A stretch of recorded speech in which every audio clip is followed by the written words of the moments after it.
आपका क्या है, जब रेखा दोनों तलों से क्या हो, इंक्लाइंड आपका हो। ठीक है, रेखा एचपी से भी कोण बना रही है और बीपी से भी कोण बना रही है। इसमें क्वेश्चन में क्या क्या दिया हुआ है उसके आधार पर कई टाइप में डिवाइड किया गया है। पहला आपको ध्यान देना है, जब रेखा की वास्तविक लंबाई एचपी और बीपी से कोण और एक सिरे की स्थिति दी गई हो। ठीक है, यहाँ पर पहले टाइप क्वेश्चन में, उसमें कई प्रकार के क्वेश्चन आपके पूछे जाएंगे।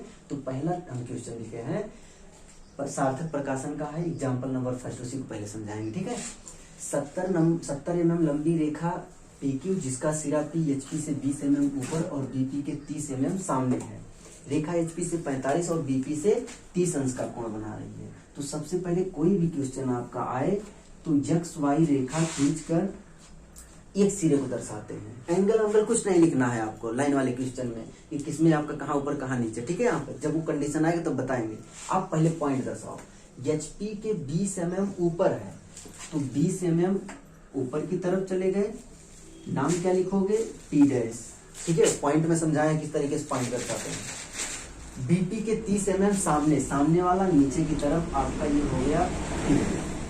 दोनों सिरों से लोकस लाइन खींच देना, ये पी डैश है। यहाँ से एक लोकस लाइन खींचे, यहाँ से एक लोकस लाइन खींचे, एक्स वाई रेखा के समांतर। ठीक है, अब क्या करना है, रेखा एचपी से कितने अंश का कोण बना रही है, 45। तो एचपी से कोण किसमें, बीपी में। बीपी वाला पॉइंट डैश है तो यहाँ से 45 अंश का कोण बनाती हुई एक रेखा खींचोगे कितनी लंबी। ठीक है, क्वेश्चन आप लोग किस लिए हो, इसको मिटा दे रहे हैं। ये आपका इस तरीके से कर दी, ये कितने अंश का कोण बना रहा है, 45 अंश का। रेखा एचपी से 45 अंश का कोण बनाती हुई एक रेखा खींचे, कितनी लंबी, वो 70 mm आपका दिया हुआ था, यहाँ पे पहुंच गया। ठीक है, यहाँ पर अब क्या करना है कि यहाँ पे अगर नाम आप लिखना चाहते हो तो नाम इसी वक्त लिख दो, नहीं तो बाद में लिख देना। ठीक है, यहाँ पर अब बीपी से आपका कितने अंश का कोण बनाना है, 30 अंश का।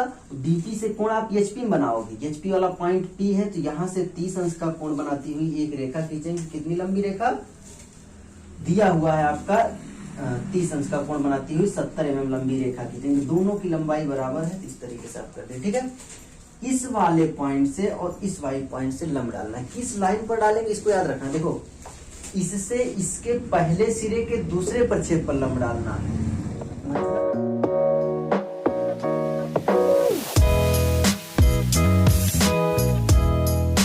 मतलब यहाँ P पर लंब डाले, इसका पहला सिरा आपका P है, दूसरा आपका P डैश, इस पर लंब डाले। इससे इस रेखा के पहले सिरे P के दूसरे प्रक्षेप पर, मतलब P डैश से लंब डालना, P डैश वाले पर। ठीक है, इतना लंब डाले। अब दोनों पॉइंट से लोकस लाइन खींच दो, यहां से लोकस लाइन खींच दिए, एक यहां से लोकस लाइन खींच दिए। इतना आपको ध्यान देना, लोकस लाइन खींच दी। ये बताओ, जो ये आया है यहां से लेकर यहां तक, क्योंकि ये P है तो यहां से यहां तक प्लान आ गया है, और ये P डैश है तो यहां से लेकर यहां तक एलिवेशन आ गया। इसी को क्या कर देते हैं, ट्रांसफर कर देते हैं उसके दूसरे वाले सिरे की लोकस लाइन पर।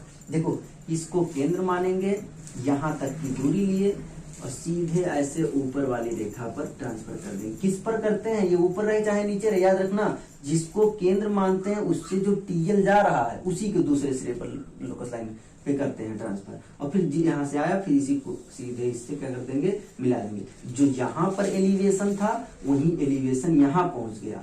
ये P डैश है तो ये आप क्या लिखोगे, Q डैश आपका हो गया। ठीक है, P dash Q dash elevation हो गया।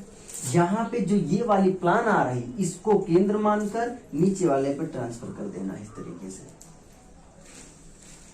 इस तरीके से हम ट्रांसफर कर दिए ऐसे। ठीक है, यहाँ पर जहां पे किए हो फिर उसके बाद इसी सीधे ऐसे मिला दोगे, ये आपका क्या हो गया, प्लान हो, क्योंकि ये P है और ये आपका Q हो जाएगा। ठीक, इस तरीके से किए हैं। तो यहाँ ध्यान दो, जो Q और Q डैश आपको बताए थे कि एक रेखा का जो पॉइंट होता है, दोनों प्लान एलिवेशन एक लाइन में होते हैं। जैसे इस तरीके से P और P डैश एक लाइन में है ना, वैसे ही Q और Q डैश एक लाइन में होंगे। अगर नहीं आ रहे हैं दोनों एक दूसरे के लंबवत तो आप क्वेश्चन में कुछ गड़बड़ किए हो, है ना, यहाँ पर कोण लेने में या पॉइंट दर्शाने में। ठीक, यहाँ पर दोनों एक दूसरे के लाइन में वर्टिकल होंगे। ठीक है, इतना आप बना दिए, पूरा क्वेश्चन आपका बन गया। देखो, पहले किए क्या है, पहले पॉइंट को दर्शाए हैं। ये 20 mm ऊपर कह रहा था तो 20 mm ऊपर की तरफ, और 30 नीचे कह रहा था 30 mm नीचे की तरफ। यहाँ पर P डैश डाल दिए, दोनों के लिए लोकस लाइन की। एचपी से कोण बीपी में 45 कह रहा था, 45 हम खींचे, और इसका लंब क्या डाले, इसके पहले सिरे के दूसरे प्रक्षेप पर यहां तक लंब डाल दिए। ठीक, दूसरे पॉइंट पे आपका क्या कह रहा है, बीपी 30 अंश का, तो यहाँ से कोण बनाते हुए एक रेखा खींचे, इसका लंब इसके पहले सिरे के दूसरे प्रक्षेप पर क्यू डैश पर डाल दिए। ठीक है, दोनों का आपका क्या कर दिए, लोकस लाइन ऊपर से खींच दिए, और फिर जो ये प्लान आ रहा था प्लान को नीचे ट्रांसफर करके इससे मिला दिए, इसको ट्रांसफर करके इससे आप मिला दिए, इस तरीके से आपका बन गया। ठीक, अब यहाँ पे अनुरेख दर्शाना,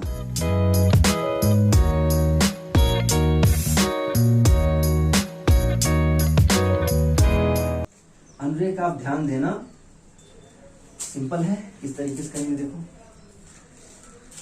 यहाँ तो यहाँ ये पता चला कि हमारा ये यहाँ से लेकर यहाँ तक क्या हो गया, एलिवेशन, और ये ए बी आपका, ये पी क्यू आपका क्या हो गया, प्लान। नाम लिखना, अब नाम ध्यान दो, नाम कैसे लिखते हैं, जैसे ये क्यू है ना, देखो दो आर्क है, एक ये आर्क है और एक ये आर्क आपका लगा हुआ है, तो पहले एक का ध्यान देना। जैसे ये क्यू है तो यहाँ पर आप क्या लिखोगे, Q1, डैश नहीं लगाना तो इसमें भी डैश नहीं लगाओगे, तो Q1 डैश कहाँ हो जाएगा, Q1 डैश ऊपर आपका हो जाएगा।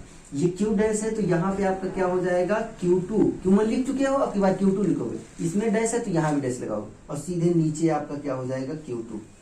ठीक है, तो इस तरीके से एक सिर्फ, चाहे पहले इसको ले लो, इसमें तब Q1 क्यों हो जाता, अब इसको बाद में लेते तो Q2 आपका हो जाता। तो डैश नहीं है तो यहाँ भी डैश नहीं, इसमें डैश था तो इसमें भी डैश आपका। ठीक, यहाँ पर इस तरीके से आप नाम लिखो। गलती आप ये करोगे कि यहीं कहीं यहाँ पे लिखने लगोगे नाम, और यहाँ Q2 डैश लिखे तो यहाँ Q1 लिखोगे, यहाँ Q1 लिखे तो यहाँ Q2 डैश लिखने लगोगे, है ना। तो ध्यान देना कि हमेशा जब Q1 लिखे हो तो इसके वर्टिकल में Q1 डैश ही आएगा, अगर यहाँ Q2 डैश लिखे हो तो Q2 ही आएगा यहाँ पे। ठीक है, अब अनुरेख दर्शाते हैं।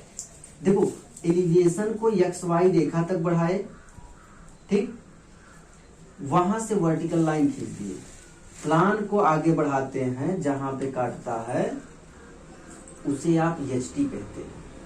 फिर से ध्यान दो, एलिवेशन को XY रेखा तक बढ़ाए, वर्टिकल लाइन खींचे जहां काट रहा था, प्लान को आगे बढ़ाए, जहां पे काटा उसे HT। अब प्लान को XY रेखा तक बढ़ाओ, ऐसे बढ़ाओगे तो यहाँ पे काटा ना, अब वहां से वर्टिकल लाइन खींच दो, और फिर एलिवेशन को आगे बढ़ाओगे, जहां काटेगा उस वर्टिकल लाइन को उसे आप BT कहोगे। यहां मत लिखना दोनों के कटान बिंदु पर, ठीक, या XY रेखा पर नहीं, एक वर्टिकल लाइन दूसरा प्लान तो HT, एक वर्टिकल लाइन दूसरा एलिवेशन तो आपका BT आपका हो जाएगा। तो इस तरीके से आप क्या करोगे, पहला ये बेसिक क्वेश्चन है जिसमें ये एलिवेशन है, ये आपका TL है, और ये आपका TL है, ये आपका TL है। यहाँ P पर जो HP में बन रहा है वो BP से कोण है, और जो BP में बन रहा है वो आपका HP से कोण है। प्लान और एक वर्टिकल लाइन HT, एलिवेशन और एक वर्टिकल लाइन VT आपका हो गया। ठीक है, यहाँ पर अब यहाँ पर क्या करना है आपको, पेंसिल याद ध्यान देना है, ये प्लान और एलिवेशन ये आपका क्या रहेगा, एकदम डार्क रहेगा HB पेंसिल से, और सब आपका क्या रहेगा, हल्का आपका रहेगा। ठीक,